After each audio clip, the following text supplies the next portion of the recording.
Admitting all.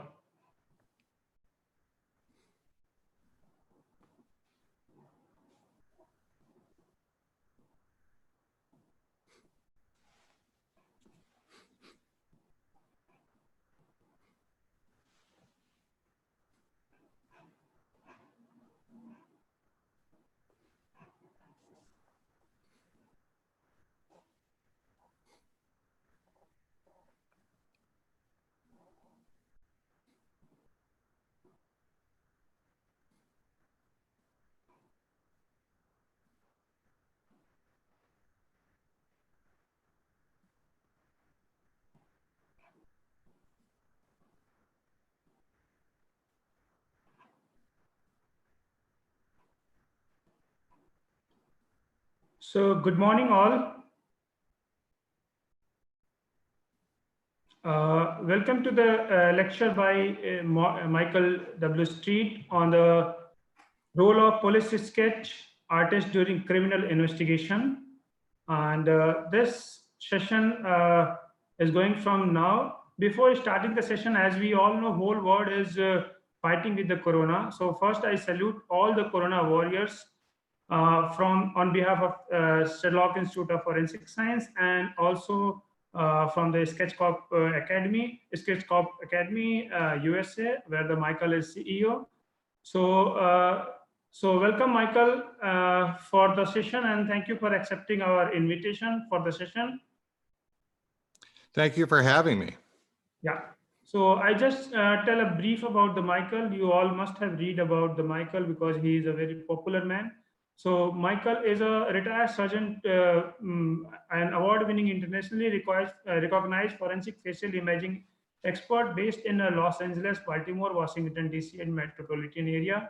For the last 4 decades, Michael has combined his extensive law enforcement experience and considered art skills to provide forensic facial imaging services to the largest, more diverse police agencies in the United States, including the Baltimore and Los Angeles police departments. At Baltimore Police Department, the first ever full-time IA certified forensic artist, Michael was tasked with building their forensic facial imaging unit from the ground up. Once established, he handled all the country busiest caseload, distinguished his unit to first its kind of ISO 17020 accredited laboratory. Michael currently a member of several professional organizations like International Association for Identification, California Homicide Investigator Association, California Robbery Investigator Association, California Sexual Assault Investigators Association, International Homicide Investigators Association. In 2015, Michael converted Baltimore Police Department, a forensic facial imaging unit, to an online operation, the first ever major police agency in the country to do so. Today, he remains the police forensic artist, providing his remote services with the same efficiency, and if he is still on site. More about Michael you can read on this link. You will find all the details. His biodata is very, very long. So cutting short, I'm just moving towards I'm welcoming all the participants from the 40 plus countries, 23 plus people we have attending the online meetings along with the webinar and the YouTube, Facebook Lives, 400 organizations participating in this. People from Afghanistan, Australia, Bangladesh, Botswana, Brazil, Canada, Ethiopia, UK, US, UAE, Oman, whole world people have joined and welcome this series in such a way. So I'm just welcoming Michael, and I'm just welcoming a few. I'm just going to thank you few persons who have helped me in this organizing this wonderful lecture. So I like to thank ADJ Kulkarni sir from the CPR, SP Anand Boite sir from the CPR, Gulneet Singh Khurana, IPS from Punjab Police, Narendra Vijrania from Haryana Police, IPS officer, Ashok Kumar Meena, IPS officer, Dr. Ketan Patil sir, IPS officer, Salona Yes Kumar Min sir, IPS officers. So I like to thank all the police department people who have joined in our lecture forensic science laboratory, colleges, university, all states, police and the CID departments, Nigerian police, Botswana police, Sharjah police, and list is many more. So cutting short, I'm just handing over session to the Michael. Michael, now stage is yours. You can start your session. Thank you very much, Dr. Singh. All right, my camera's getting kind of wonky there for a second. Welcome, everybody. Thank you for taking the time to attend our meeting tonight and our lecture on the role of police sketch artists during criminal investigations. I know I've been excited about it, and I hope you are too. And tonight, or actually it's tonight in California here, but it's probably morning, afternoon, or evening wherever you are in the world. But that being what it is, we want to talk about some of your expectations and dispel some of the rumors about what police sketch artists actually do. And a lot of you are either police sketch artists yourself already, or you're interested in becoming one, much like I did. So what I'm going to do is share my screen with you, and I'm going to show you some slides, and hopefully we'll have some time for some software demonstration. But I want to talk to you about my role and what your role will be as a police sketch artist. So let me go ahead and share my screen. And we'll go ahead and get started here. Oops, let's not do that. Start from the beginning. All right, so here we go. The role of police sketch artists during criminal investigations. Again, I want to thank Dr. Singh for hosting this. I want to thank all of you again for coming. And again, like he had explained, I am a retired police sergeant. I'm just going to kind of go over my background with you again, because there's a couple of things I want to add to what Dr. Singh had already said. I am a retired police sergeant. I do have 34 years of active law enforcement experience with extensive investigation experience. Out of the 34 years I spent in law enforcement, 3 years was spent as a police sketch artist in the crime laboratory with the Baltimore Police Department. I was their first ever full-time sketch artist. And then 10 years out of my 31-year police career was spent as a detective in various assignments: violent crimes, property crimes, gang unit, juvenile sexual assault and child abuse types of crimes. I have 40 years of experience as a police sketch artist and 900 plus, almost 1,000 hours of specialized classroom training. I helped create the FBI's first composite art and photo retouching course. And I've been a consultant trainer for several facial imaging software companies, which we'll talk about, because I'm really big into a software-driven solution for police departments in terms of creating composite sketches. And again, not only do I work for the Baltimore City Police Department, but I also work for the Los Angeles Police Department. Now, through my company, when I retired from the police department, I went ahead and started my company, Sketch Cop Solutions. And the goal of the company was to offer training and support for law enforcement agencies that were looking for forensic facial imaging solutions. So with that, we incorporated in 2007, and we're located in California, just south of Los Angeles. And we provide consultative services in forensic facial imaging, services, products, and training. Some of the services we'll talk about. We do have a training facility, the Sketch Cop Academy in Orange County, California. And we also run the Sketch Cop Online Academy as well, because distance learning is a big thing now, especially in the age of COVID-19. As we all know, that's pretty much changed everything in terms of how we learn, how we train, how we interact with one another. And we'll talk about some of the remote work that I do. But we are moving to an online model, so we will be able to develop training for a lot of people who are interested. The great thing is because we are in such an interconnected world, and we do have attendees tonight from so many different countries, the ability, the things we've developed in terms of online learning, online meeting and stuff like that, it doesn't matter if I'm in Los Angeles here. I've trained police agencies online in Paraguay, in the Philippines.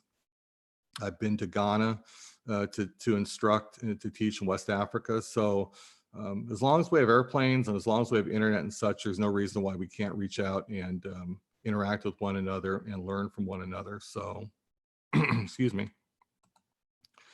So part of my trying to create better understanding into what a police sketch artist does is through writing books and writing journal articles and such. So while this may seem like kind of a infomercial, I do want to share some resources with you, because when we talk about being a police sketch artist, it's kind of an anomaly, because there's not a lot of active ones around. A lot of the people that are doing it as a secondary job. They may be a detective, or they may be a crime scene officer, and they only do sketches when they're called upon to do it.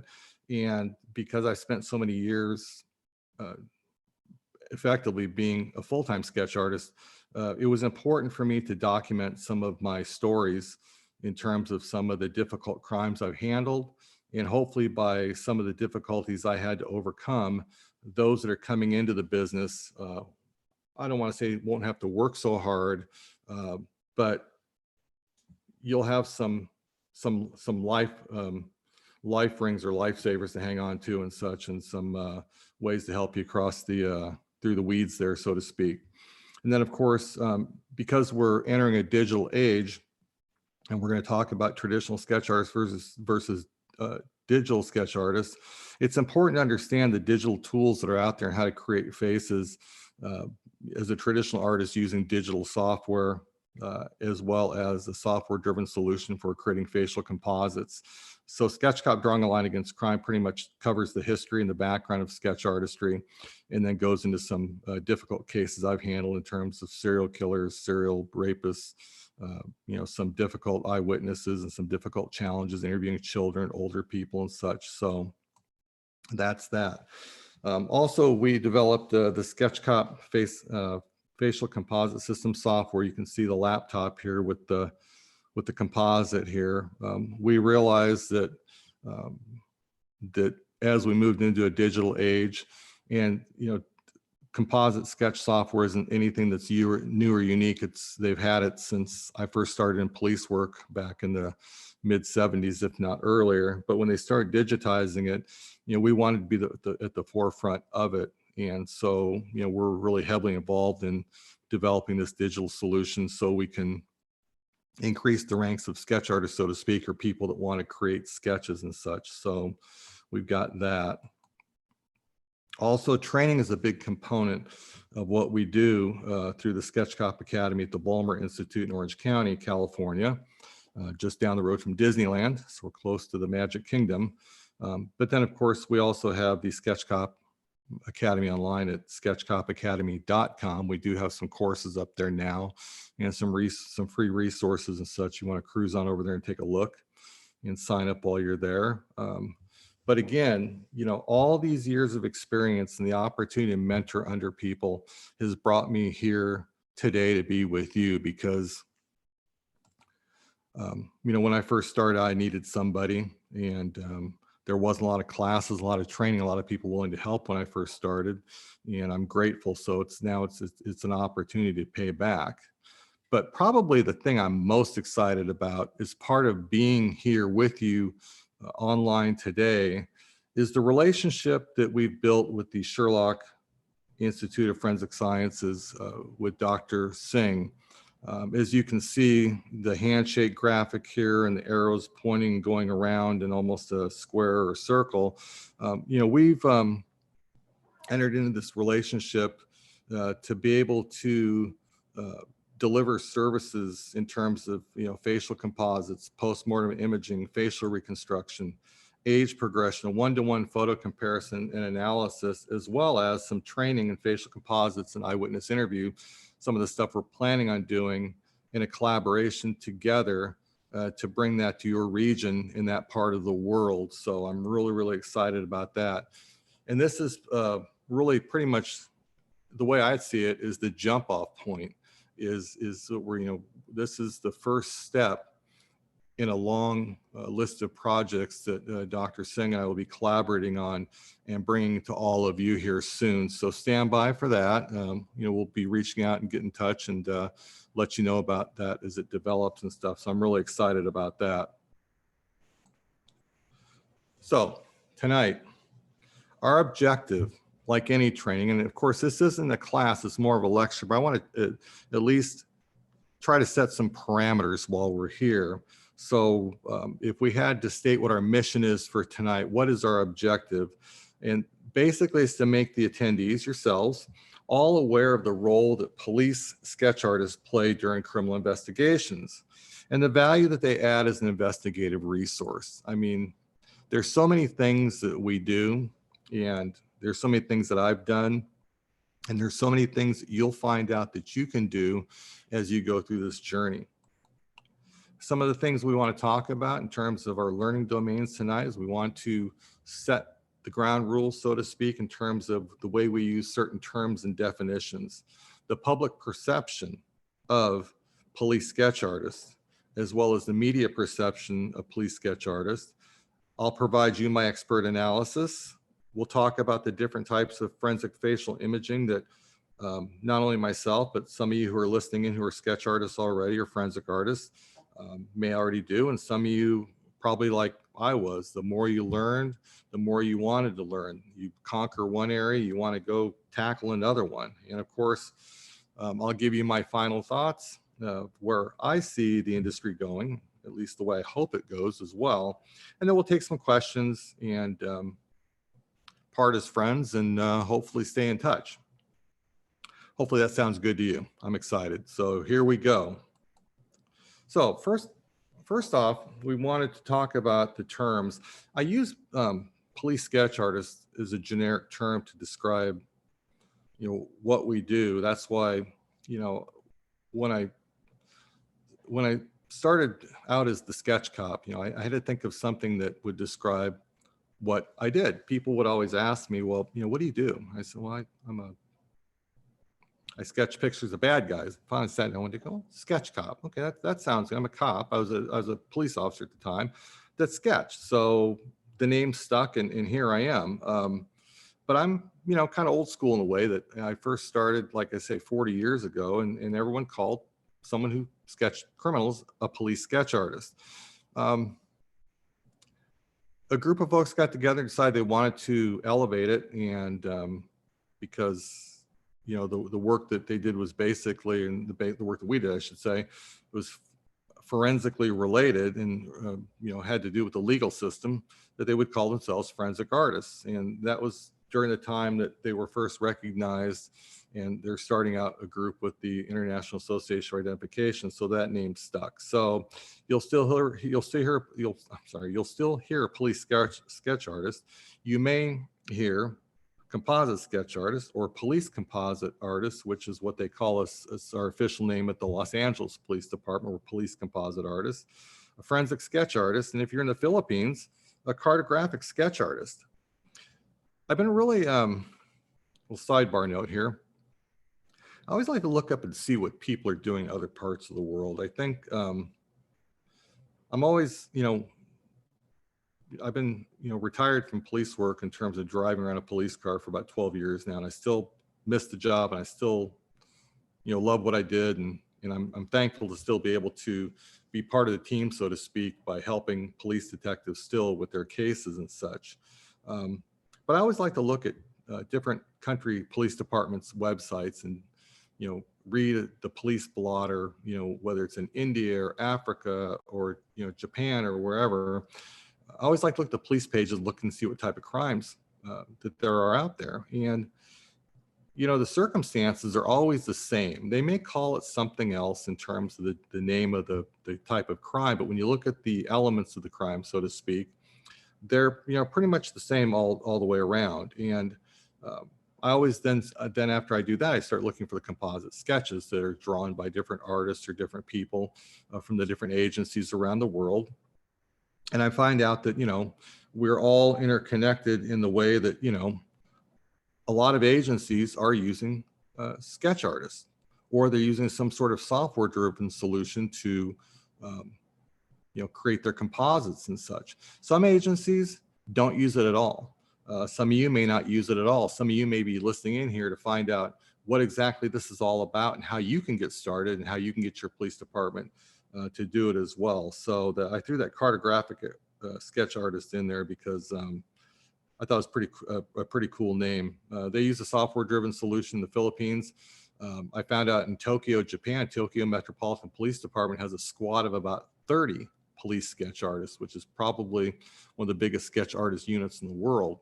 At the Los Angeles Police Department, where I work, there's only 2 of us for a city of 4 million people who are on call. And of course, I work for Baltimore as well, so I'm the only one there. So it's exciting to hear about how other agencies do it. I'm hoping that after this lecture tonight, that you'll reach out to me too, and we can exchange information. I'd like to hear more about what you do, and I can share what I do and how we get the job done, so to speak.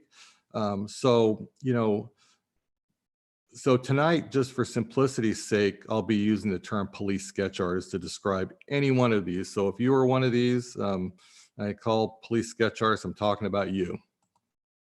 So also, I've been putting a lot of training together lately, and I keep coming across the term victim and eyewitness.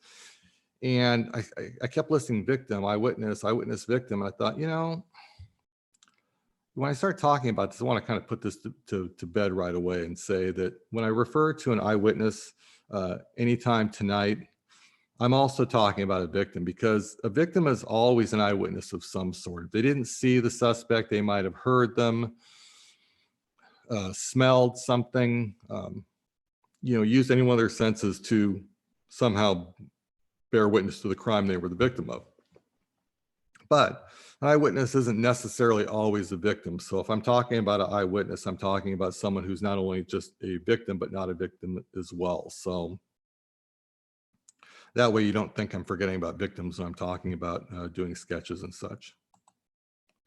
So we're here tonight to talk about police composite sketches. So let's talk about what a police composite sketch is. So this is from I started to write courtesy of, and I meant to put this is courtesy of the International Association for Identifications Standards and Guidelines for Forensic Artists.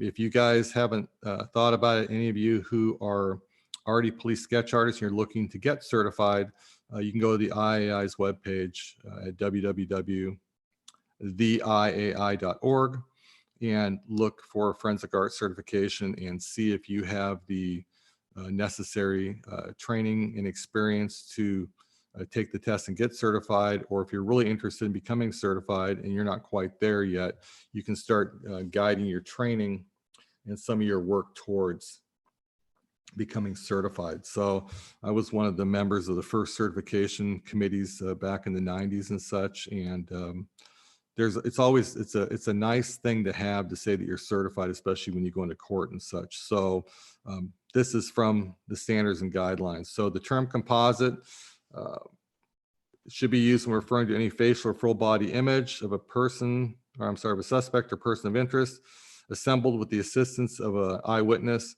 irrespective of the technique used in its production. In other words, it doesn't matter if it's hand sketched by an artist or someone who's a non-artist uses software to put it together, it's still considered a composite. So the aim of providing a good composite image is to produce a visual aid that will bring about recognition of the person of interest. It doesn't necessarily mean that that person is the suspect. They could be a person of interest. They could be an eyewitness.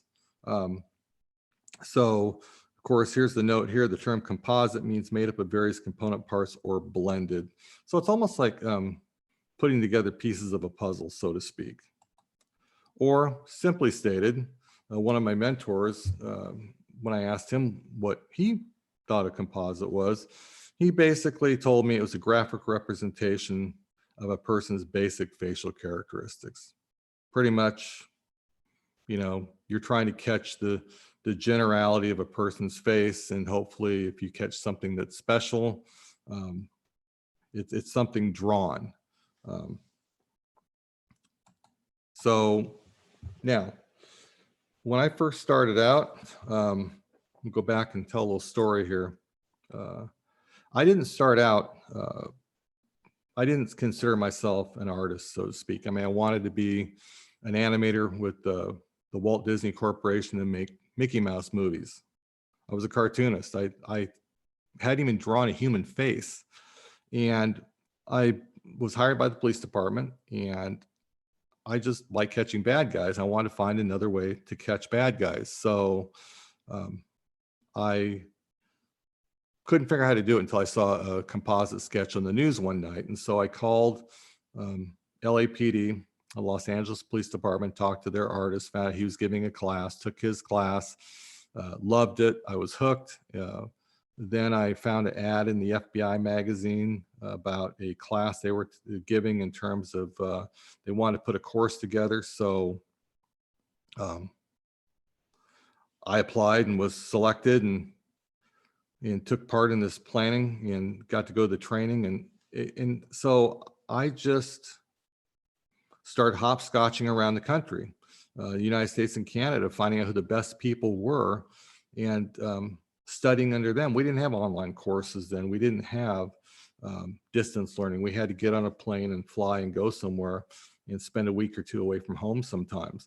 And so the FBI was, really one of the precursors, one of the first agencies here in the United States that used sketch artists on a consistent basis and trained others around the country, around the world, actually.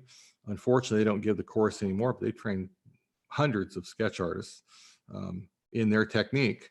And so it just kind of went from there to where I am today. And I don't know about you guys, but I can only speak here in the United States. And of course, I'd love to hear your stories as well in terms of how, some of the oldest cases your country, your police agency has been involved in. But this slide right here represents a terrorist bombing on Wall Street in New York City back in 1920, about 100 years ago. And here's a sketch of the person who was alleged to have committed this bombing. And back then, they didn't have the training that we have now. They just grabbed the nearest sketch artist. And in this case, it was a cartoonist for the New York Times newspaper. And they would sit them down in front of somebody and have them sketch. They didn't know anything about trauma. They didn't know anything about eyewitness identification. They didn't know anything about, cognitive psychology or anything. They just got the best description they could and put a sketch out. And in the 30s, and I should take a step back. The object of showing you these slides of these cases, just to kind of give you an idea, at least in the United States here, how far back the use of police sketches are. In some of the top cases that you may or may not have heard of in international news and such, or going back in the history books. This is Charles Lindbergh, who flew across the Atlantic in the spirit of St. Louis. He had a baby that was kidnapped. And again, a composite sketch was created. And this person here on the right, Bruno Hauptmann, was arrested and tried and convicted and hanged for the kidnapping and killing of Charles Lindbergh's baby. Again, these sketches go way back, famous cases, non-famous cases. There's a lot of history here in this profession. The assassination of Dr. Martin Luther King in 1968. My mentor, one of my first mentors, drew this sketch of the killer here, James Earl Ray. The Night Stalker from the 80s. Every decade has its notorious killer that there's sketches done of, and some sketches probably you've never seen. This was the sketch that one of my other mentors created, and here's the sketch of the suspect who recently died in prison. Most people are familiar with the Unabomber, Ted Kaczynski. Most recently, the Golden State Killer. This person was a former police officer, a serial rapist and murderer, whose criminal career spanned 40 years, and they recently caught him with DNA, or I should say through DNA. Another view of him. There were dozens of composites done of this person, and this is one of them right here. He had several different looks. Again, 40 years is a long time for a criminal to be out there. A lot of sketches, a lot of different appearance changes. So now those were sketches done by experienced police sketch artists. Those were high profile cases that made international headlines. And those are the kind of cases you may be called to work on. You may get a call to sketch a crime that no one will ever hear about you may be called to sketch a crime that makes not only national news in your country, but also international news around the world.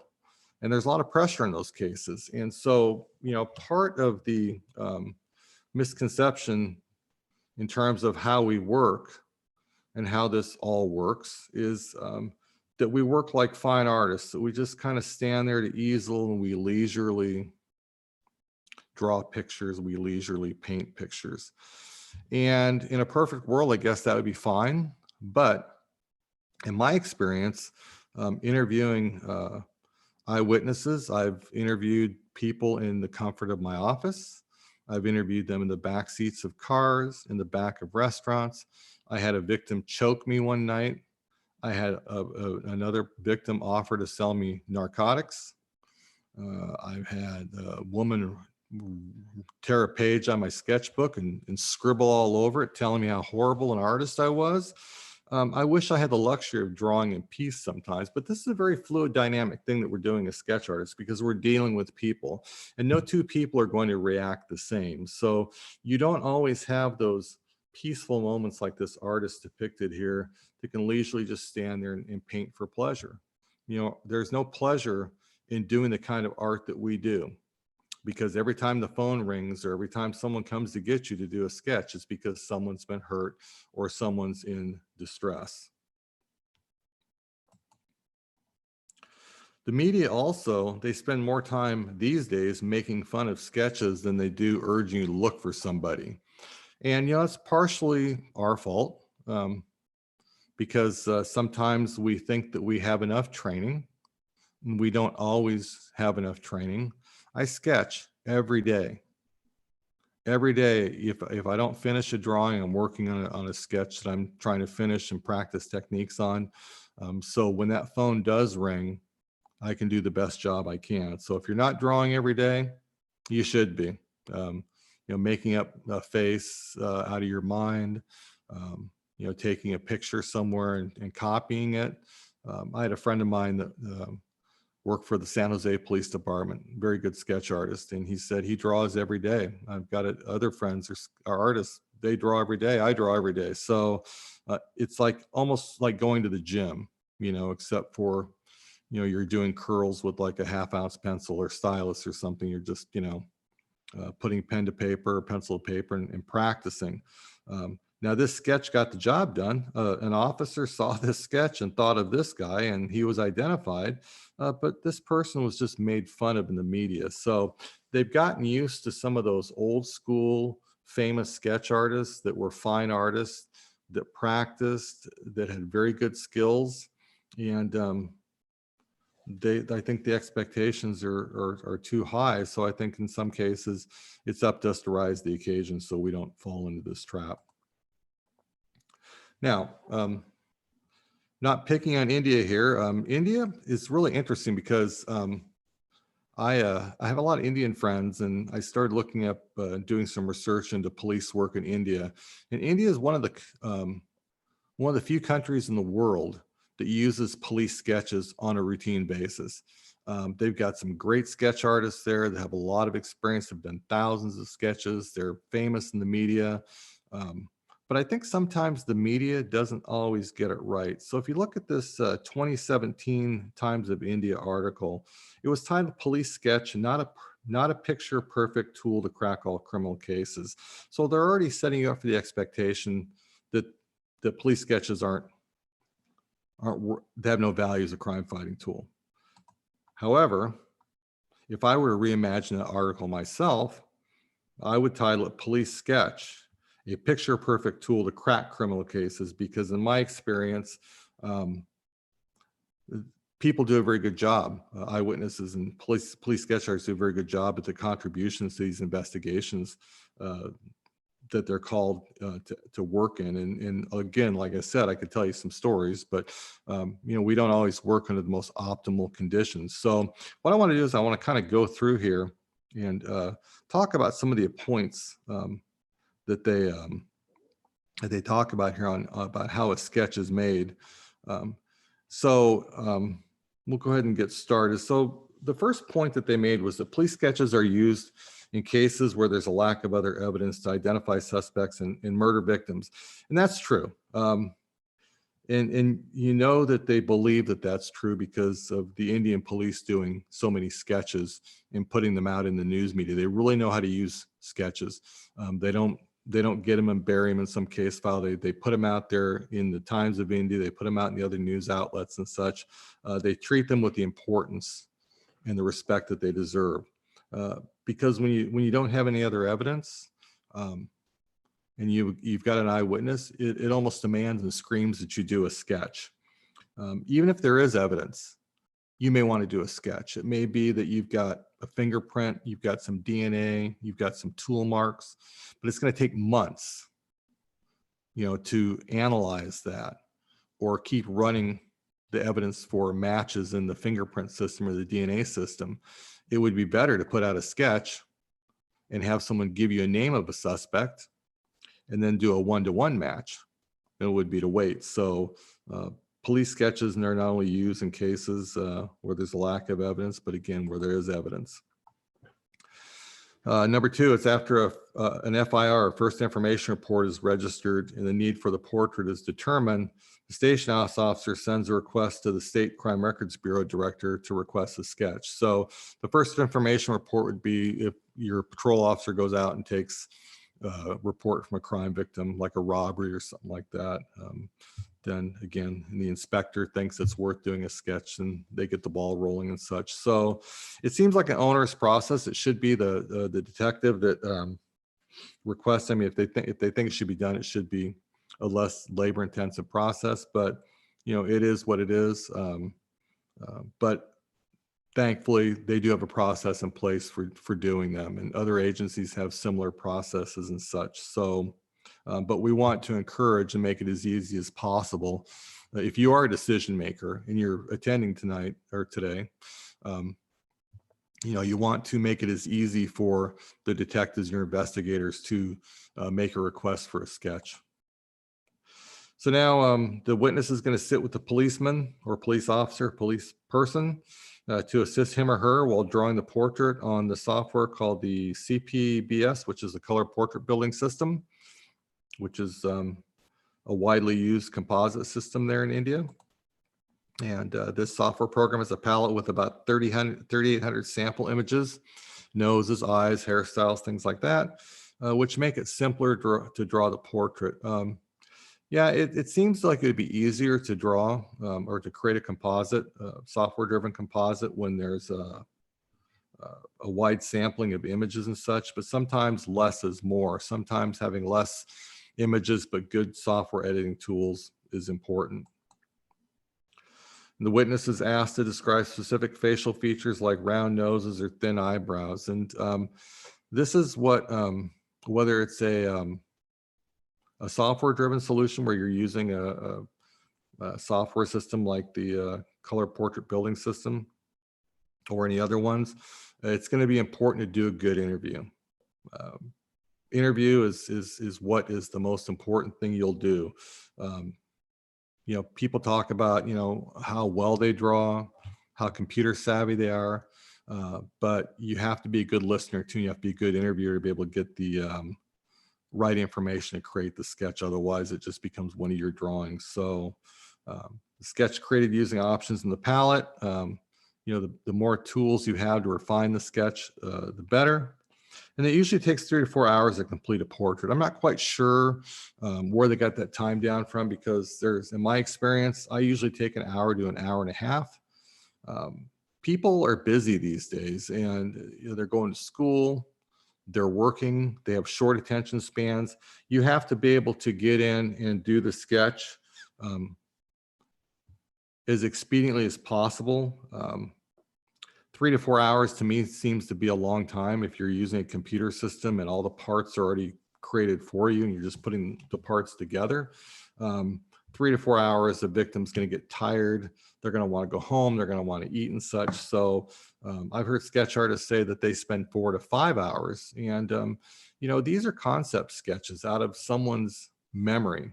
They're not meant to be like fine art portraits worthy of hanging in the national galleries and such in a museum. They're simple concept sketches. You're constructing something based upon from somebody's words. 3 to 4 hours. There should never be a time limit on it.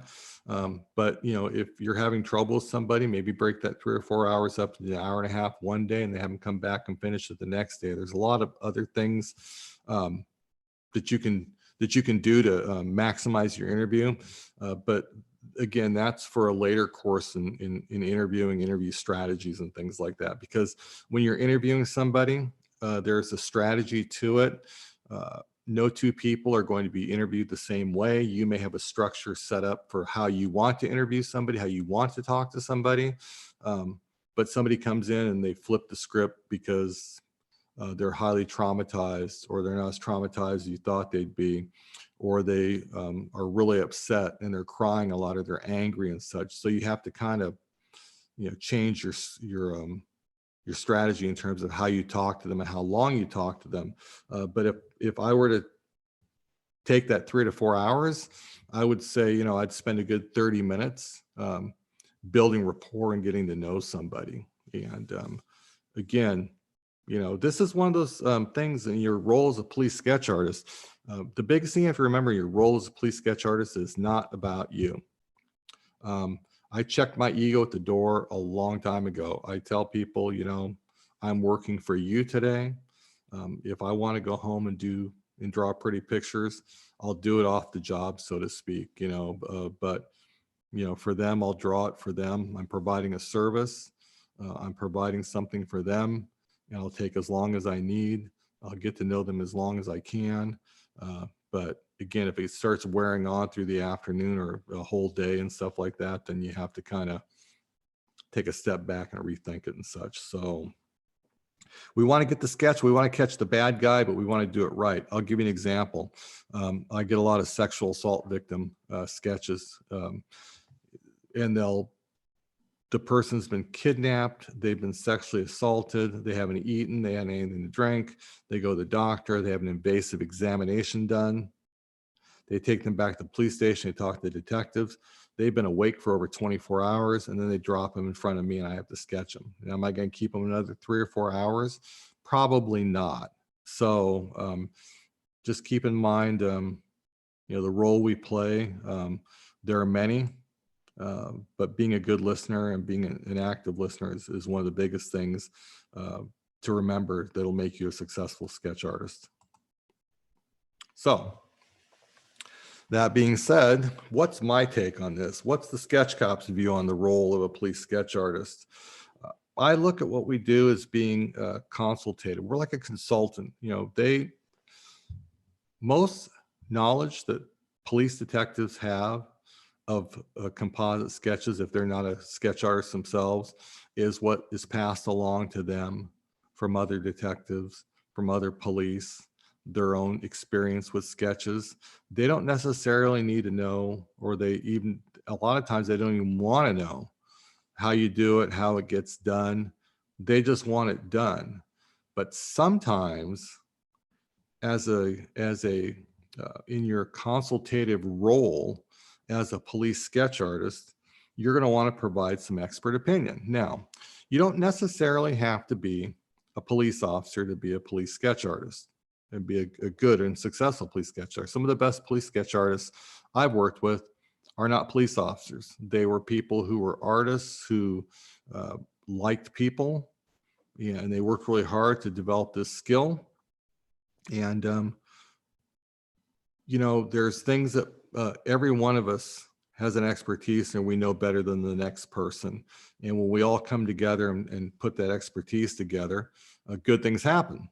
So they may want you to do something in terms of, let's just say, for example, there's a crime where there's 6 eyewitnesses and the detective wants to pick the one that he thinks is the best, but he's not doing the sketch, you are.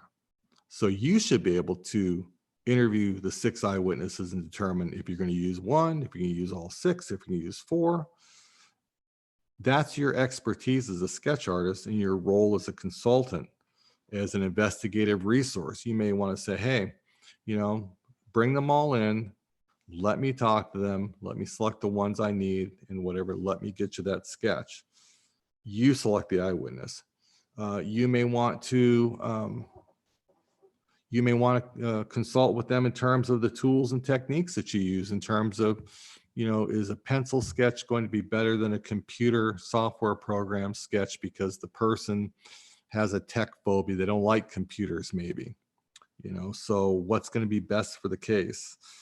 You know, you may want to develop interview strategies with them. I get a lot of times when I walk out of an interview room, a detective will ask me, do you think the person's lying or not? And, you know, my answer to that is always, well, you know, if you thought they were lying, maybe I shouldn't be talking to them. Or maybe they wanted you to talk to them for a reason, because sometimes things come out during a composite sketch interview that the police detective didn't find out, because sometimes I talk to the eyewitness before the detective does. So I'm able to tell the detective things that he or she may not even know, or things come up that cast suspicion on the eyewitness in terms of their veracity. In other words, they may not be telling the truth. And your gut instinct, your experience is going to help you tell the detective facts about the case that might keep him and her from chasing their tails and going on a wild goose chase, so to speak. So also, you, as your role as a police sketch artist, you're a communications expert. You know, you're a PR person. You're the person that's either going to keep them engaged in the criminal justice system, the investigative process, or you're going to be the one that causes upset and causes them not to want to talk to detectives or anybody. So, you know, you're a representative of the department, whether you're a freelance artist, volunteer, or you're a member of the department. Oftentimes you're going to be a liaison with the advocates and such, because it's not going to be uncommon for the victim or the eyewitness to a sexual assault to have an advocate come into the room and sit in on the interview. So it may be that you have a brief meeting with the advocate before you go in there, and he or she will tell you about the eyewitness in terms of, you know, how to handle them, because they've spent maybe a little more time with them than you have at the outset of the situation. And it makes it easier for you to communicate with them so you don't turn them off, so to speak. And because your whole goal is to keep them engaged in the process. When they leave your office and you finish the sketch, you want them to be satisfied with the sketch, knowing that they did the best job that they could on that sketch. And they may have to testify in court, or you yourself may have to testify in court during the ensuing prosecution. And so you want to keep their confidence up, because really at the end of the day, you're providing some investigative first aid, so to speak. Psychological first aid. You know, you're putting a Band-Aid on that wound that they've got, that trauma that they've got, and you're allowing them to confront the person for the first time on paper or on digital tablet, or, you know, whatever it is that they've got going on. You're the person that's going to help them get on the road to healing. So it's really a job for people persons. So you know, backing up the story a bit, you know, when I first got involved in this, again, you know, a lot of you either are art students, you have a degree in art, you want to find a way to use your art, and I would never diminish a person's ability with having good art skills, but I would rather have a person who has better than average art skills that's a better communicator than someone who's a really great artist but isn't good with people. You have to, this is more a communications job than it is an art job. And if you can find a way to balance the two together, then you're a winner. but you have to like people, because it's like I say, they're it's a very it can be a very heartbreaking, very trying role sometimes you play, but there's nothing more satisfying than feeling like you're able to use a talent and a skill you have for the greater good of your community and for the greater good of society. So there's that. And of course, when they catch the person and it looks like your sketch, then it's you truly have something extraordinary. So certainly you make the eyewitness feel very empowered when they come in there, talk to you. And of course, the detective who requests you makes you feel empowered, because you've got this supernatural power, so to speak, that all sorts of wonderful things come out of the tip of your pencil, your stylus and such, and you're able to create these monsters and such. And you give the police someone to go out and look for. So as a police sketch artist, one of the main things you're going to do is draw composite sketches. Composite sketches are probably the most visible police sketch artist tool or skill that's used on a daily basis or a semi-daily basis. And something as simple as a number 2 pencil, an artist pencil. These are 2 of my favorite pencils right here. And that's my finger right there. And some of the sketches I've done, but I really enjoyed drawing. And when I first started sketching, it was, I didn't need much, that's this is one of the advantages of having, doing it the traditional way, because the materials are less expensive. I used to just grab a number 2 pencil, like a school pencil, off my desk, sharpen it, and go to the Xerox machine and grab a piece of Xerox paper and jump into a room and interview an eyewitness. The materials were cheap. And these are drawn by, of course, trained police sketch artists. You're working with eyewitnesses or CCTV film or even photographs.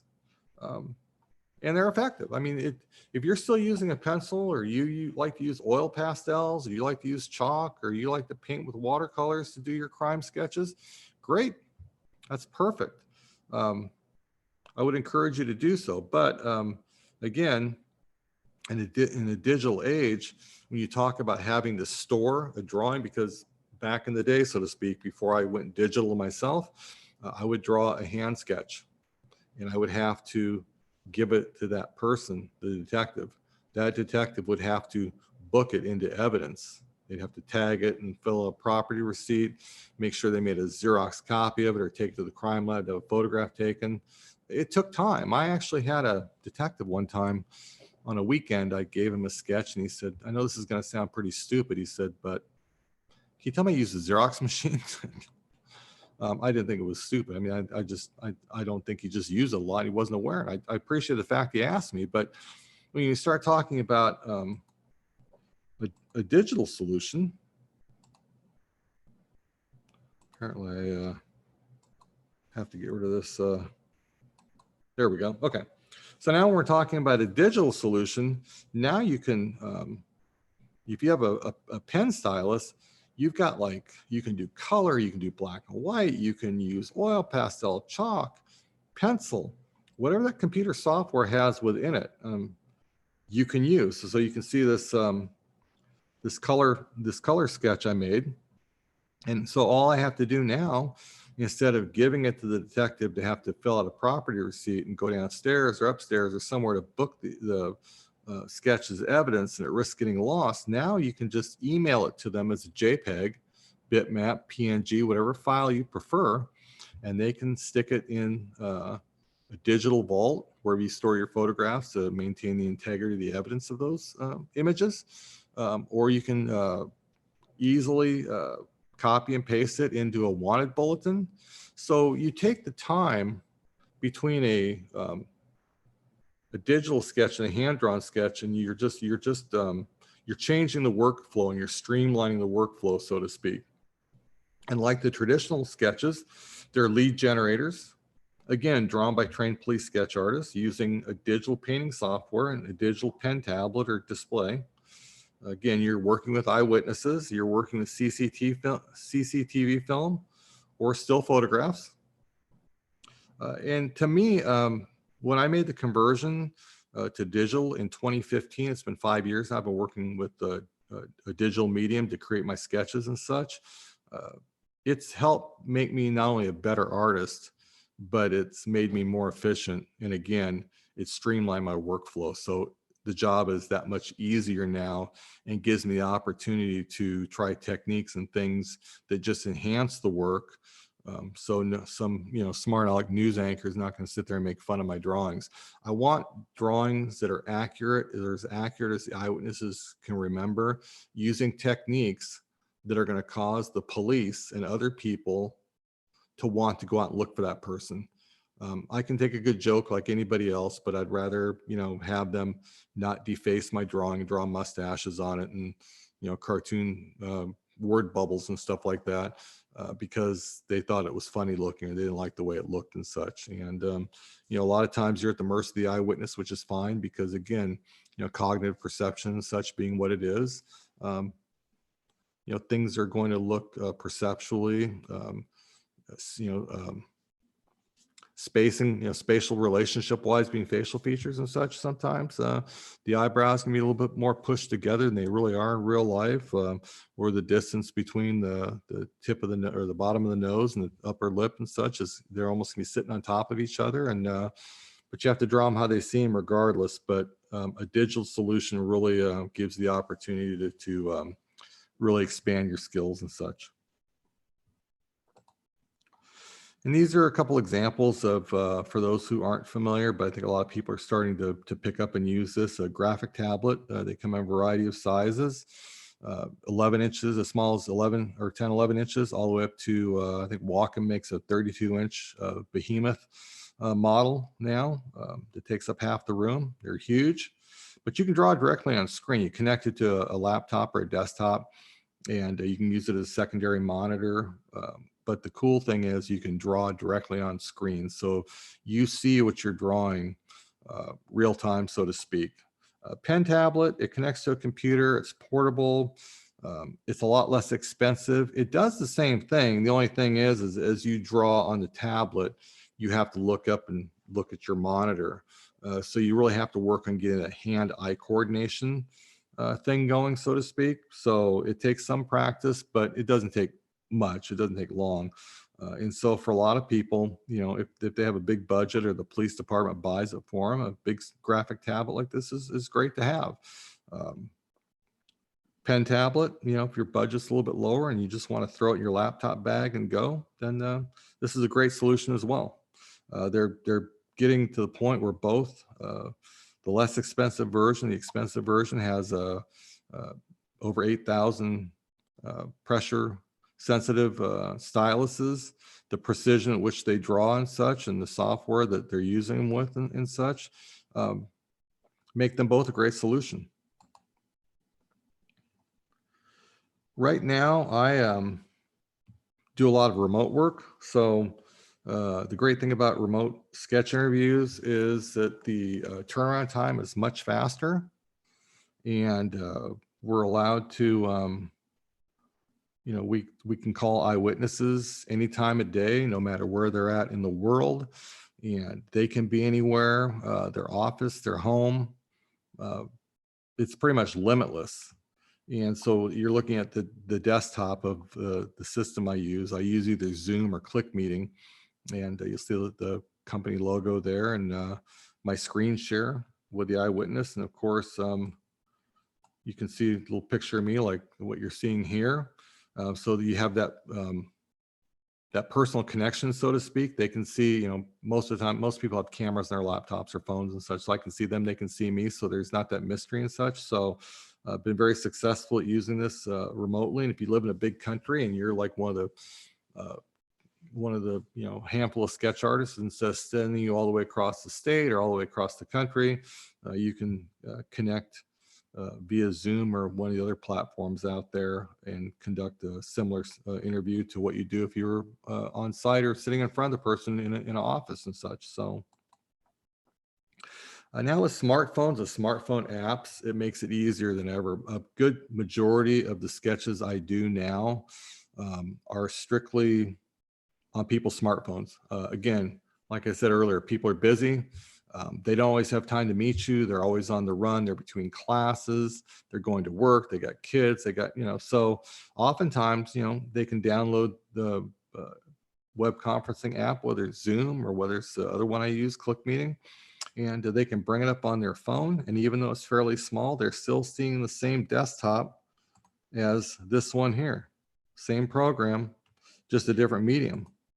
A little bit smaller. You can zoom up here and there, but it makes it easier. So even people, they talk about this digital divide where people don't have, desktop computers. They don't have, internet connections or hotspots. Most phone services these days, when people get a phone plan, they're getting internet service. So anywhere there's a hotspot, whether it's a Starbucks or a university or a neighborhood somewhere, they can just log in and get a sketch done. So it really makes things a lot easier these days in this interconnected world that we're in. Now the software-driven solution. This is the thing that it's kind of one of these touchy subjects because, police composite sketch artists they're proud of their art skills. They prefer to draw it than have to deal with a software-driven solution like our software, SketchCop Facial Composite System software. They'd rather do it themselves. The software wasn't necessarily made for police sketch artists. They were made to fill the gap where there were areas where there wasn't a lot of police sketch artists. The problem is that the database of facial features oftentimes was very poor. The training was non-existent.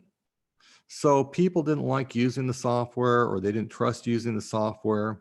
But it didn't mean that there wasn't a need to fill. So I got involved and said, if we're going to do something,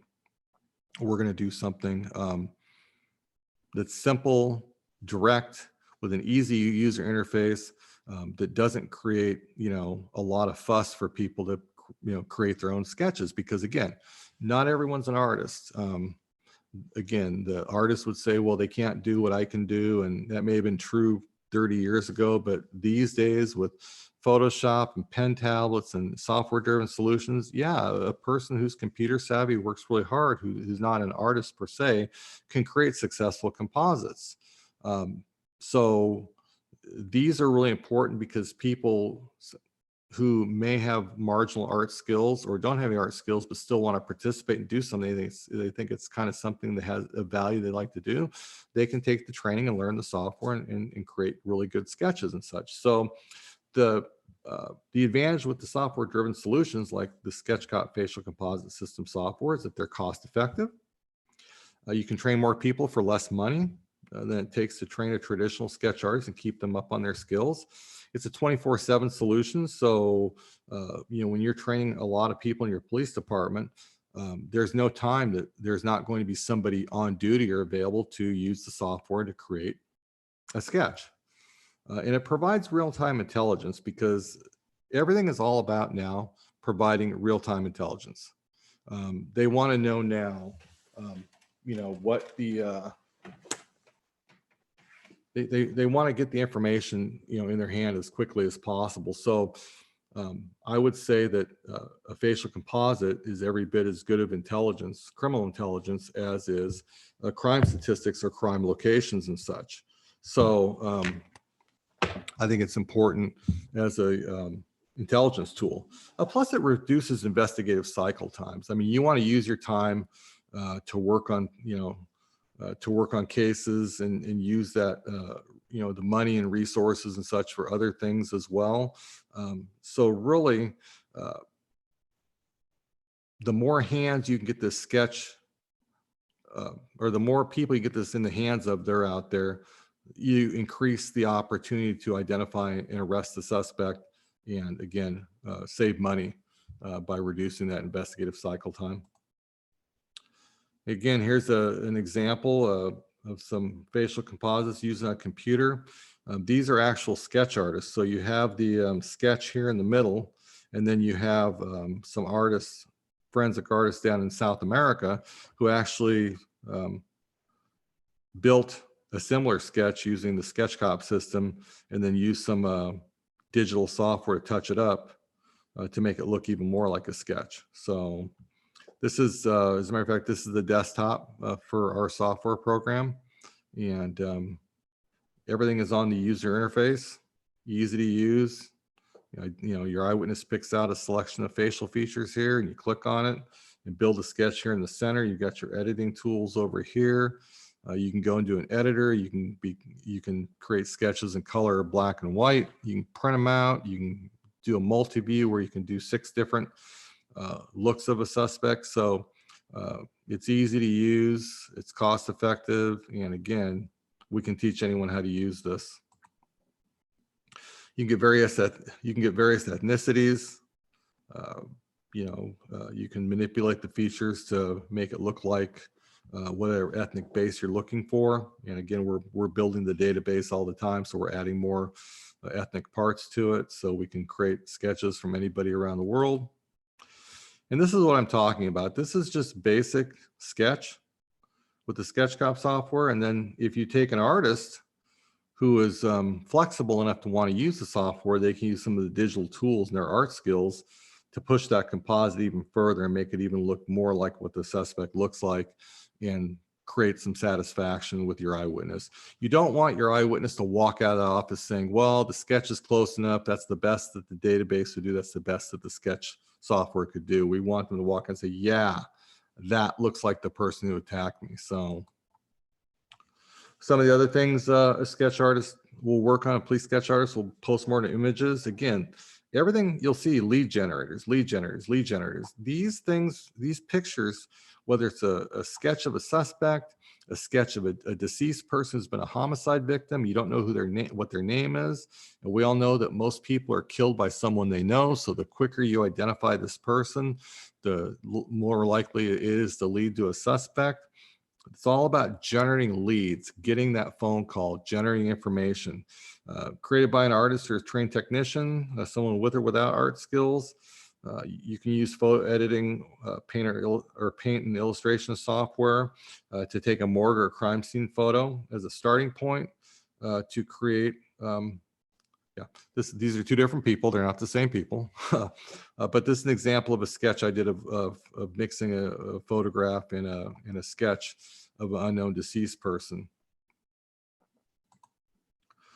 Now we've got modeling software, 3D modeling software, where you can take a CT scan or a DICOM file from a CT scan, and then you can create a 3D model and then import that into virtual clay sculpting software, 3D software. It minimizes damage to the skull. You don't have to ship the skull to the artist. You don't have to worry about it being damaged, lost. You don't have to worry about anybody getting sick or disease or sick. It minimizes physical contact. You can supplement the skull scan with high definition photos for the artist to work with. And it really, at the end of the day, because that skull is evidence, it helps preserve the evidence and such. And once you create that skull model, you can import it into and sculpt the person's face. This is a case I'm working on right now, actually. The great thing is you can, if you take a regular skull, you sculpt clay on top of it, you lose any view of that skull that you have. You're not going to see that skull. With this, I can push a button, I can hit transparency, and I can see through that clay and look at different places on the skull, the different bony parts of the skull, to make sure that I'm still following the landmarks and still following the tissue depth markers and other marks I made on the skull. You can't see it here, but there's little red dots I made in terms of little markers I needed to keep in mind when I was doing the sculpting and such. So that's one of the advantages of 3D. You can print them out and make 3D models of them. There's a lot of variation. Again, there's a lot of things you can do, and then you can color them, or you can keep them looking as a clay. Again, 3D sculpting software programs, 3D laser scans, CT scans. You just get that image of the skull and upload it. You don't have to spend the time cutting and gluing tissue depth markers on the skull, because now you can create a file of tissue depth markers and just change the links depending upon what your anthropologist tells you about the sex, race, ethnicity, build, approximate age of the person. Also, police sketch artists, forensic artists, whatever you want to call yourself, missing persons and fugitive cases doing age progressions. Again, created by artists or trained technicians, software programs, using personal photos or government ID. This is an actual murder suspect where they had me age the person. So from this booking photo, I was able to age the person using, blending it with other photographs and using some photo editing software to create this new look of this person.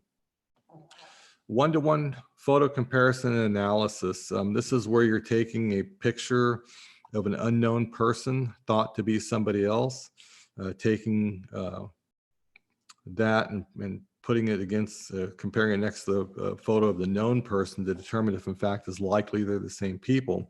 You can see these numbers I put on here to identify the different morphological features that I found to be similar in my examination of this person, who was one of the escapees from Alcatraz prison.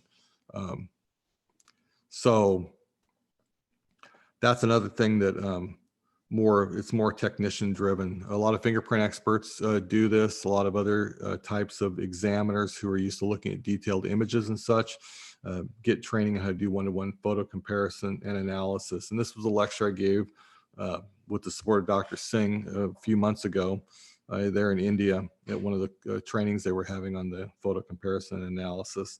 It's something that's become more in use these days with a lot of the CCTV camera images out there, which this is one of the things that, you have to start somewhere. And I started out as a police sketch artist, and I went from drawing composite sketches, which I still do, to learning how to do facial reconstruction, to learning how to age progress. And now I'm learning how to compare photos and such, because there's just CCTV cameras have cut a lot into the work of police sketch artists, because there's camera footage of everybody around there. They're more prevalent than ever. Unfortunately, you're not always getting a good picture from a CCTV scan. So my guess is that this detective said, I don't need a sketch. I've got this CCTV image. You cannot see any facial details. Could you identify this person? Maybe by the clothes she wore, maybe by the way she stood. But this picture with the composite sketch next to it would be a real powerful image in terms of helping increase the identification. So also DNA profiles. DNA is big. It's identifying a lot of people, cracking a lot of cold cases. They're creating composite sketches from DNA profiles, which, they solve some cases, but this has been pretty controversial because a lot of DNA experts will tell you that they can predict the face shape, the skin tone, the eye color, freckles, but I'm trying to figure out how they come up with the rest of this in here. If it's just, I don't know how they come up with it. So, but there's a lot of controversy about this. It has solved cases. It is expensive. It costs several $1,000s to get one of these done. But, it's another resource that's out there that, again, is impacting the work of police sketch artists. So if you don't have DNA, well, then you have to have a sketch. You should resort to a police composite sketch. And this is a case that I did several years ago. A 5-year-old girl was playing in her apartment complex with her best friend, another 5-year-old, and a man came up and took this beautiful child. And she was found murdered a couple days later, but her 5-year-old friend sat down and helped me construct this sketch. There was no evidence. There was no DNA. There was no fingerprints. There was nothing. He come and grabbed her and left. People saw this sketch. 2 different people called in, gave the same name. Police picked him up. At the scene of the crime where they found her body dumped after he murdered her, this is the person they identified. The 5-year-old girl did a phenomenal job of describing this person to me. They found tire tracks, a bare footprint, a shoe print. They found his car with DNA from her tears as she cried on the armrest, skin under her fingernails. So while while there wasn't DNA and fingerprints and tire tracks at the front end of the case, it was the sketch that led police to that. So you're not always going to have the evidence lead you to the suspect as much as the sketch leads you to the evidence who leads you to the suspect. So you still need that sketch regardless of if you've got DNA or CCTV images and such. So always think sketch. I'm a little biased myself, but you know, spent a better part of my life doing it. So try and look at the clock here, make sure I don't overrun my time here. Getting close here. Okay, so my final thoughts here. I'm trying to create a renaissance period here for police sketch artists. I want to encourage law enforcement agencies to start using sketches more, despite what you hear about eyewitnesses and their unreliability, despite people saying, well, I've got a camera image that was taken up from a corner of a store 40 feet away where you can't see the face. And part of this is going to be fueled by a paradigm shift. In other words, perception and attitude. It's going to be up to you to take this training, to learn these skills, to take it to the detective and say, hey, I've got this great skill. Let's try using it. And give them a better understanding of the rewards and benefits of using a police sketch. This will be done through better training, you know, and better tools to use. So don't ever be reluctant to use you know, new techniques, new tools. You know, software may not be for you. The software-driven approach like our SketchCop facial composite system software. But I actually talked to a young lady one day that was a crime scene investigator, and she was a traditional sketch artist too. She said, you know, she goes, I enjoy drawing, but I don't always have time to do a sketch because of my primary job. So I like to use the software because I can use the software, it's quicker, and I can touch it up with my art skills and such, and then get back to my regular job. And that's fine. Be open, be flexible, use what tools the best for the job. And that's important to have the buy-in from the forensic art community as well. Her opinion was very important to me in terms of representing a new way of thinking, because they'll never be out of a job. The software may impact how many sketches they do, but they'll always be able to do 3D facial reconstructions, the one-to-one comparisons and analysis. They become the quality assurance people and the trainers for this group of computer artists. They assist with training. They use their high degree of art skills to do some of the special jobs and such that the software may not be suited for. But I look at this renaissance in police sketches and training more sketch artists and getting more software out there as creating a class of forensic facial technician, much like a fingerprint technician or crime scene investigator. Now we've got the forensic facial technician who may or may not have art skills, but is computer savvy, understands computers and knows technology, how to use the software and how to adapt it and how to integrate it into the investigations. And now with facial recognition technology is more important than ever, that we get these facial reconstructions into these systems, these police sketches and these software-driven sketches and such, and utilize that facial recognition technology in terms of, you know, getting several matches and probable candidates to give police something to follow up and such. So it's all about generating leads and getting that intelligence out there and getting a name, and then using some of the positive ID types of sciences to confirm that lead that was generated from the facial image. So I think we're getting close to the question and answer period here. It's been almost an hour and a half. If you'd like, you can email me at this email address here, contact@sketchcop.com, or you can contact Dr. Singh to get a hold of me as well. Those of you who are on LinkedIn can look up Michael W. Streed and connect with me on LinkedIn. So you got my email address there, copy it down and grab your phone and look me up on LinkedIn. And also on Facebook, on Instagram, and on Twitter, you can follow me at the Sketch Cop. So if you want to grab your phone now and go to your social media and like my page or make a friend request, start following me, you can do that as well. And also, I just started a YouTube channel. And so if you want to go to YouTube and look up the Sketch Cop channel, hit the subscribe button and subscribe. And we can connect. So I appreciate you taking the time. I mean, I can't tell you how much this means to me to be able to have this sort of global reach, thanks to Dr. Singh and the Sherlock Institute of Forensic Science. You've been a great audience. You've been very attentive. I look forward to questions. I'm going to turn it back over to Dr. Singh if you want to jump in and take over and open up the question and answer period. I hope to hear from you folks. I hope to connect with you. I hope to train you someday. And I hope you can pick up when I leave off.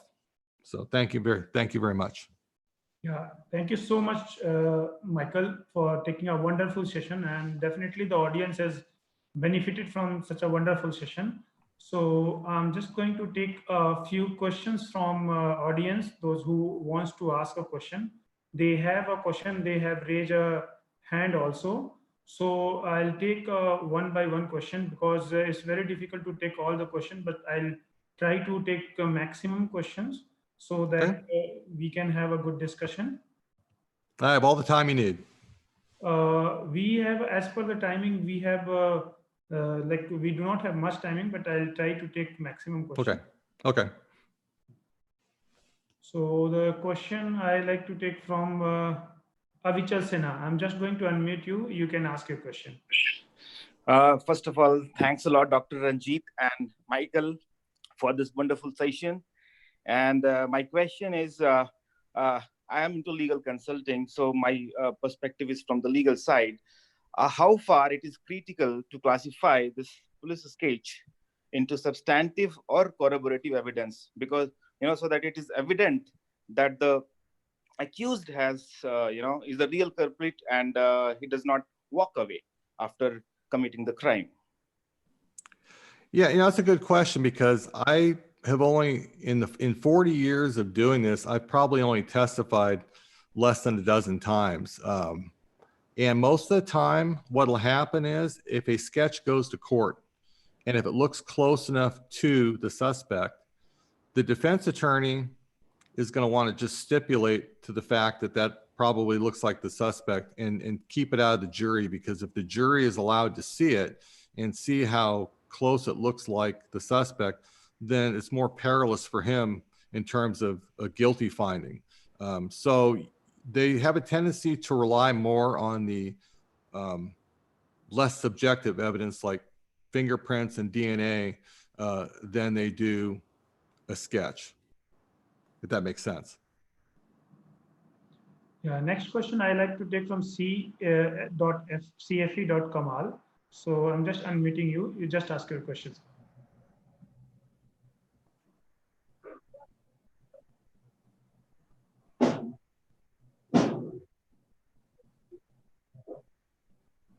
And for other participants, it's very difficult to read all the question on the chat box.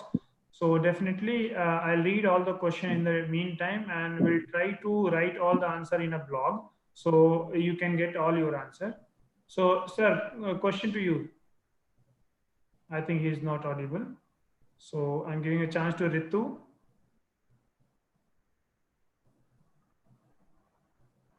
Ritu, can you ask your question?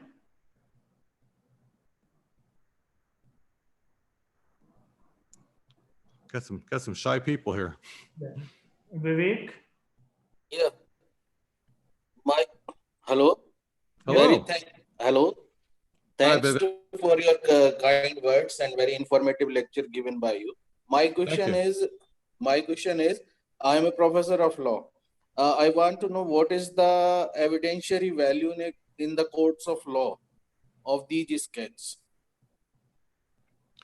Well, it's oftentimes, like I said to the previous lawyer, is that, these are very strong visual pieces of evidence, especially if they look very similar to the suspect or the defendant. They're very powerful visuals for juries, and juries have a tendency to view them very favorably. So a lot of times, they're not going to want to call the sketch artist in to testify, because that means that piece of evidence, that sketch, is going to get into court. So they've got a very strong weight here in the United States, at least in terms of a person's, probable guilt or innocence, but they're becoming used less and less. Yeah. Dorcas, you can ask your question.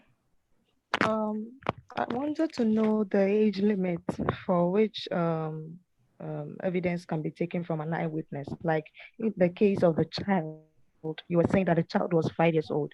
Can that is there any age limit, or anybody else can give information with regards to who they saw on the crime scene? That's a great question. I don't interview anybody younger than 5. And I've interviewed people as old as in their early 90s. The Unabomber sketch was done 8 years after the crime. So there's no real time limit in terms of when you interview somebody for a sketch, the sooner the better. But in terms of age, I wouldn't go any younger than 5. And then I'll interview somebody as old as, like I say, if they can still speak and remember and they're 100 years old, I'll interview them. There's no limit in terms of age range. Yeah, Amit, you can ask your question.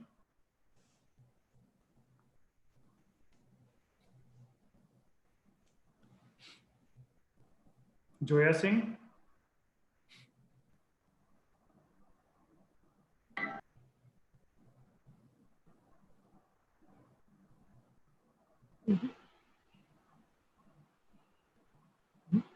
Joya Singh, please ask your question.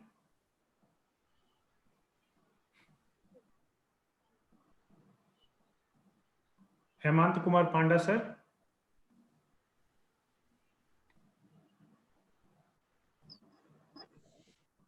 Hemant, sir.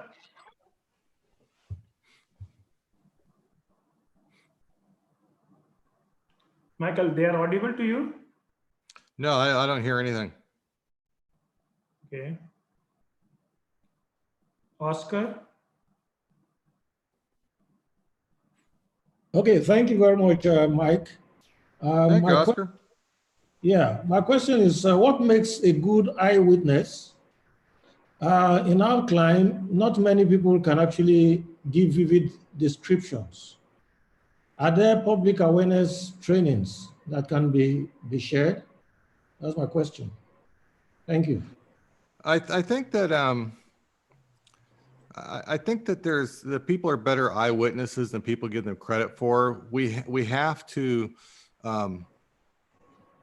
train people how to be better interviewers, like whether they're police detectives or police sketch artists. There's techniques that you can use to reach people, to encourage them to remember things that they don't think that they can remember. They have a very low confidence in themselves. Maybe they don't want to get involved. Maybe they're afraid of retribution. There's a lot of things. So, assessing somebody's value as an eyewitness and how good an eyewitness they are is a very careful process. But I think that there's probably the witnesses that you're talking about are probably better than people give them credit for. It's just a matter of having that proper training and spending the proper time with them. Yeah. Ayodeji.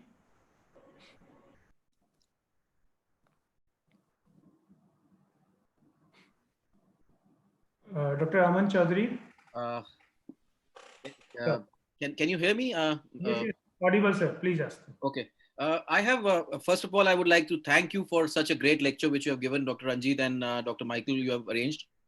Now, I have two heads of questions which I would like to ask. One is that no standard, any standard literature which you suggest for facial proportions and these kind of 2D reconstructions. One, because I see Karen Taylor very famous in this, and various books which are available. Now, they're all contradicting and pointing in different directions. One. And second thing which I wanted to know is how to maintain a balance between science and art in this. Because if I try too much of science, it becomes a little, less of artistic. And when I try too much of art, it becomes too much of a beautiful face which does not resemble the real one. That's a great question, because I'm working on a case now on a 3D facial reconstruction, and I'm looking at some literature on the different techniques to create a nose. And I must have read about 3 or 4 different techniques on how to sculpt the nose, but they're all contradictory. one is no better than the other. And so like you, I try to follow the science, and I follow the science far enough to get the shape and the form I need. And then what I do is I will find out when the person was probably killed or buried or died. And I'll go back and look at resources like high school annuals or different booking photos and different things to show typical hairstyles and typical dress. And I try to add a little bit of personality to that reconstruction. Now, people may say that's wrong, but you know, some people have done that very well, because sometimes you need to add that personality and that artistic license, like you say, to create that recognition and to bring to life that image that you're reconstructing. So I agree with you, Aman, totally. You have to just kind of walk that line and just trust your gut. Follow the science, but also don't be afraid to add a little flair to it as well to give that personality, that look. Yeah. Immediately, sir. Yes. Good morning. First of all, please, I'm sorry I joined the webinar late, because in Italy it is a little bit different in time. I enjoyed only half of your webinar. It was very, very exciting from the point of view of the identification. And my question is, Michael, what about the identification of deceased? You have been describing post-mortem sketches of people that are died. In your experience, how can this work? I mean, in percentage, how many cases have you solved autonomously through the sketch, or it is a tool that you give over to pathologists and odontologists? Well, you know, that's a great question. I think if the odontologist has the artistic skills or the technical know-how to use software and like Photoshop and such to add the eyes and, you know, reopen the eyes and close the mouth and reanimate that image to make them look like they're alive, then that's great, because you've got that scientific background and that anatomical, that anatomy expertise to be able to properly illustrate it. And then again, of course, you know, if a forensic artist is smart, they'll work with a person like yourself and work as a team, so to speak, because when you do a facial reconstruction, unlike a police sketch where you're working one-on-one with an eyewitness, I look at most either a post-mortem image or a facial reconstruction from a skull as a multidisciplinary team effort with odontologists, pathologists, forensic anthropologists, all submitting information to that artist and helping guide that artist in which direction to go.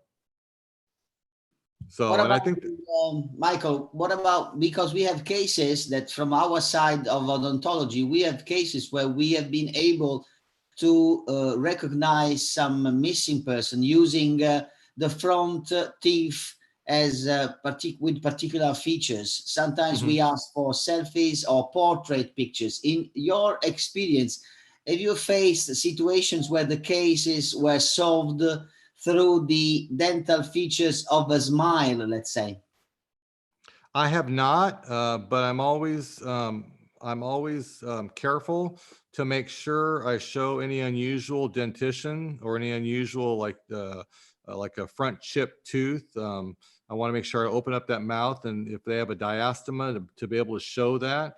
Anything that's unusual with dentition, you want to open that mouth up somehow, and because that, you're right, that's going to be a huge identifier.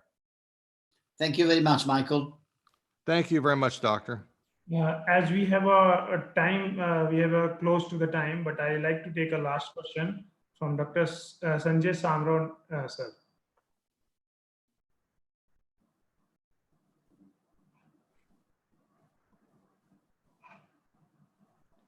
Sanjay sir. He is not. Any Mabel?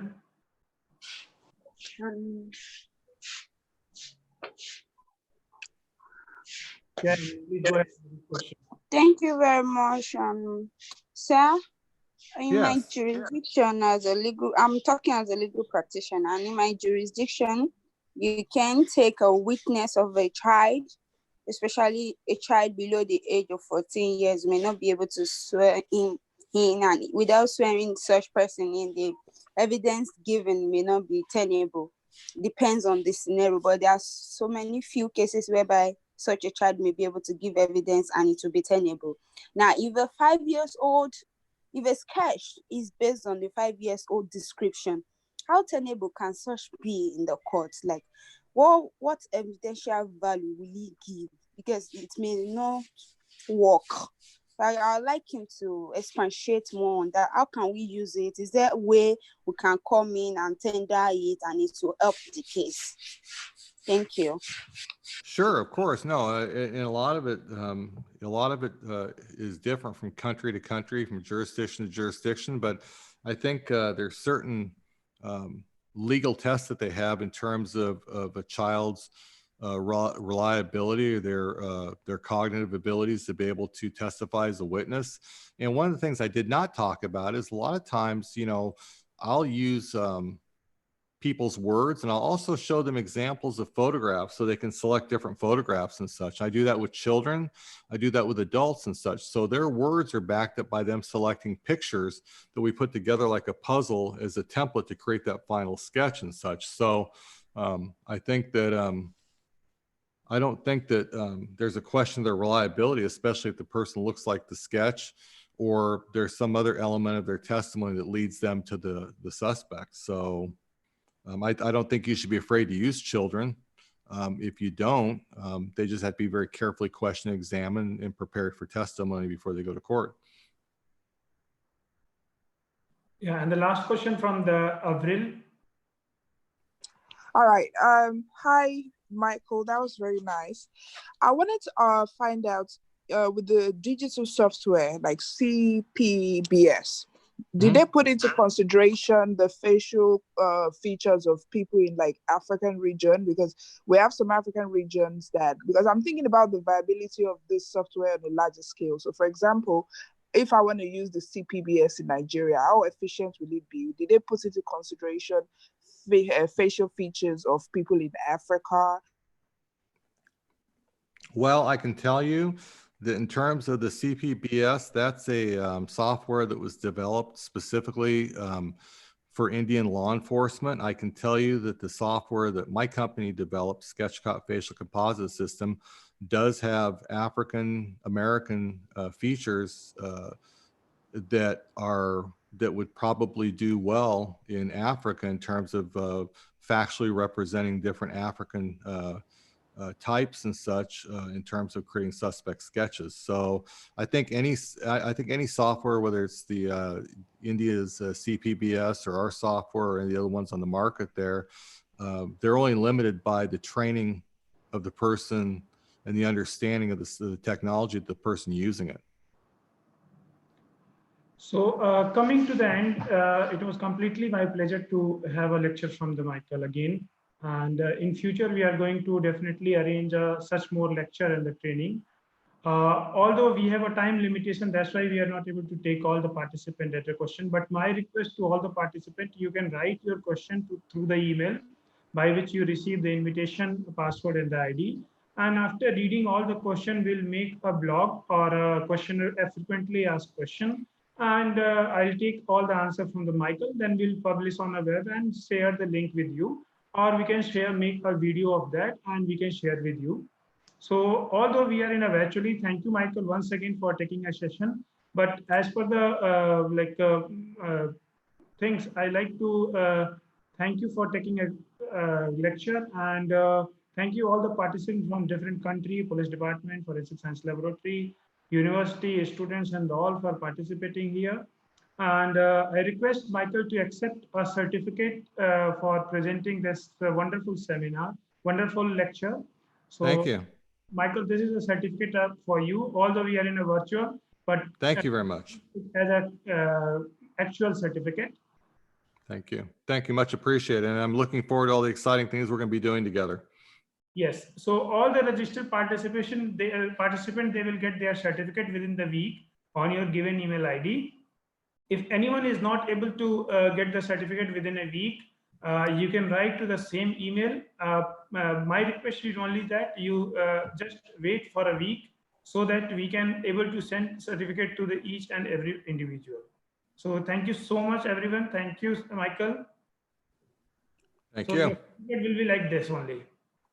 Your name will be there, your registration number will be there. So you all will receive the registration participant certificate you will receive. Thank you, Michael. I'm saying goodbye to everyone. Thank you, Dr. Singh. Goodbye, everybody. Everybody have a great day. Be safe. Thank you, sir. Thank you, sir. Thank you, Lars. Thank you, sir. Bye, everybody. Mr. Michael, sir. Thank you very much for the lecture. Thank you very much. Michael, for the lecture. Sir.